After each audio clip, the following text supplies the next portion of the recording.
Transmetropolitan is a 60-issue series, written by Warren Ellis and illustrated by Darick Robertson. It was published under two different DC imprints. It began at Helix, and then moved to Vertigo when Helix was shuttered. The protagonist, Spider Jerusalem, is a pastiche of the writer, Warren Ellis, and the renowned journalist, Hunter S. Thompson. There's also a heavy dash of Norman Mailer, who preceded and influenced Thompson. This influence is mainly present in the arrogant, intellectually superior tough guy image Spider always projects. For those unfamiliar with Hunter S. Thompson, he would throw himself into the middle of a story and document what happened.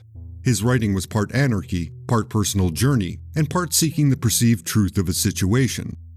Thompson's objectivity was, at times, highly questionable. This approach to opinion and perception over a strict factual accounting was dubbed gonzo journalism. And that is the style of journalism that Spider pursues. Although he doesn't actually report, he berates and rants in a style that's very blog-like, circa the year 2000. Spider is the most well-known example of what I refer to as the bastard archetype. This is the brash, usually condescending leader present in most of Warren Ellis's fiction. Spider is the most extreme version of the common characteristics seen in these characters.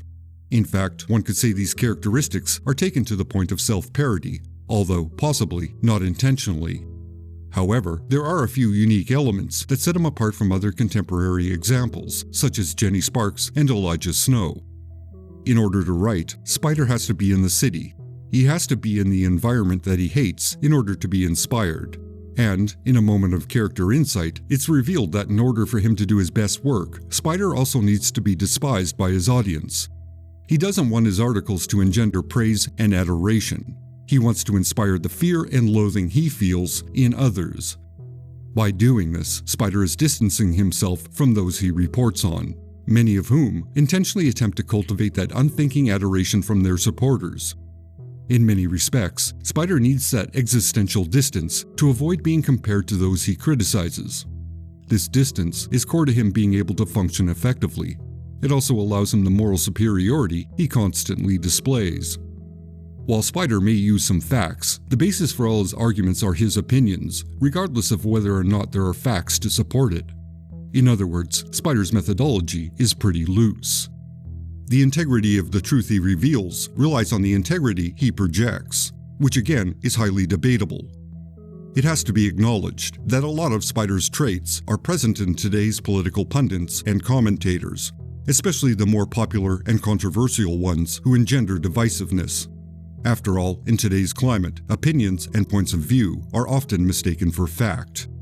And the more aggression one projects, the more likely they'll find an audience for their point of view. The best way to describe Transmetropolitan is it's a good snapshot of the very late 90s. It's filled with nihilism, cynicism, and edgy, profanity-laced satire that passes itself off as low-level intellectualism. At its core, it is a satire of those times. Like a lot of science fiction set in the future, it's actually discussing the period of time when it was published. Naturally, due to its satirical take, the elements are heightened and taken to an extreme. So its edginess and highly inappropriate language can get very tiresome. With that said, it's not like Ellis is attempting to offend people. It's more like he's preaching, very loudly, to the choir. And there is a lot of preaching. A lot. No doubt, Ellis was very aware of his core audience, and he played into their apathetic rage and their cynical biases. Again, it was very indicative of the times. The first year of the series is focused mainly on establishing the setting and reinvigorating Spider's hatred for everyone and everything. Through today's political lens, the first year could be seen as a critique of some issues that have emerged and dominated modern social discourse, especially identity issues. But that would be a misread of the material. Overall, the series appears to endorse transhumanism in all the various shapes it takes. Any criticism of these issues is centered around those that use this discourse to abuse those directly affected by the issue.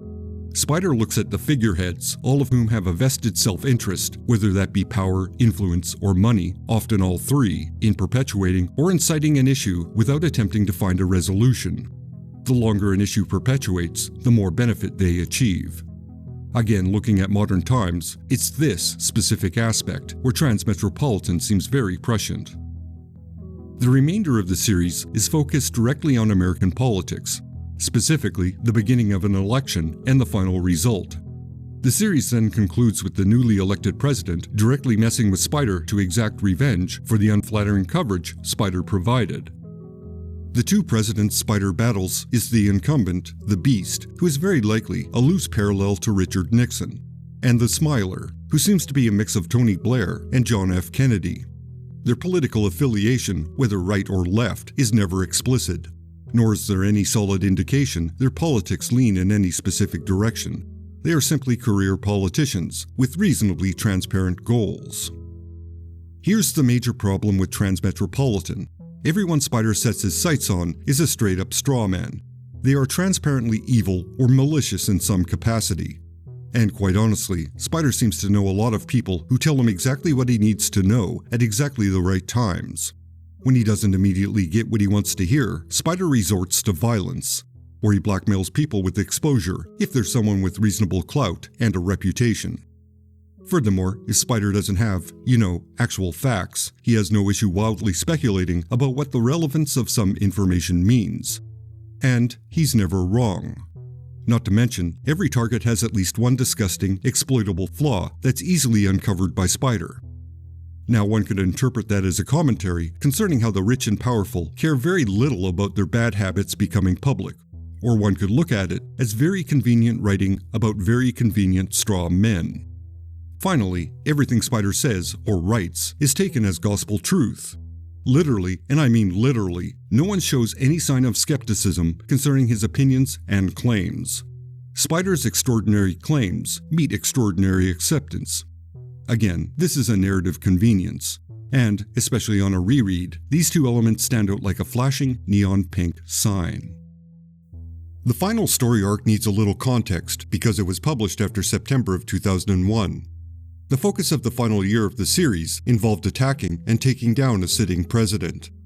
This likely made things very challenging for Ellis, since the actual social climate did not support any criticism whatsoever of the presidency. And due to this, it seems likely Ellis pulled back a few degrees while getting to the end. The president does get his comeuppance, but the repercussions may have been far worse had the social temperature not suddenly dropped. The ending also needs a little examination.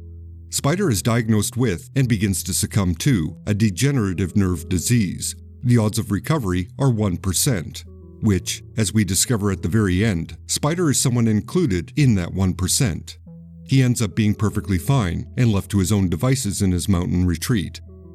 So, there are a few surface-level ways to interpret this conclusion. Either Spider faked the illness the entire time, or he contracted it and got better without informing anyone. It could go either way. Who knows? It's very vague. Naturally, his end goal, whether he faked the illness or not, was to be allowed to live out his days in peace and isolation. So one way or another, he used it as a way to achieve his ultimate goal. Equally vague is whether his assistants, Shannon and Yelena, know he's perfectly fine.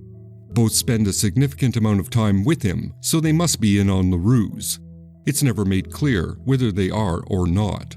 After all, the final issue is a very abrupt coda to the preceding 59 issues, but that's all it needed to be. The 1% proclamation also needs a little exploration. In modern times, the 1% refers to the super wealthy. However, previously, 1%ers were the segment of the population that lived outside the law, specifically outlaw biker gangs. It's a saying that apparently dates back to 1960. This may be a subtle nod to a book by Hunter S. Thompson. It's this interpretation that likely ties into Spider's declaration at the end of the series. It's not that he's the 1% of the population that survives the disease. He's the 1% of the population that's an outlaw. However, it's ambiguous enough that he could be proclaiming he's both and gloating about that realization. Ironically, if one goes with the modern interpretation of the 1%, then Spider Jerusalem has become exactly like those he criticizes.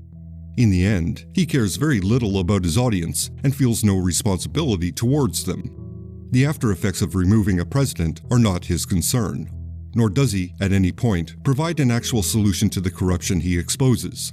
He just complains about it and profits from it. So within that context, Spider has become another self-serving hypocrite. He used his position and influence to get exactly what he wanted from the people who idolized him. Any benefit to others was an accidental side effect. As a political or social satire, Transmetropolitan is a solid okay.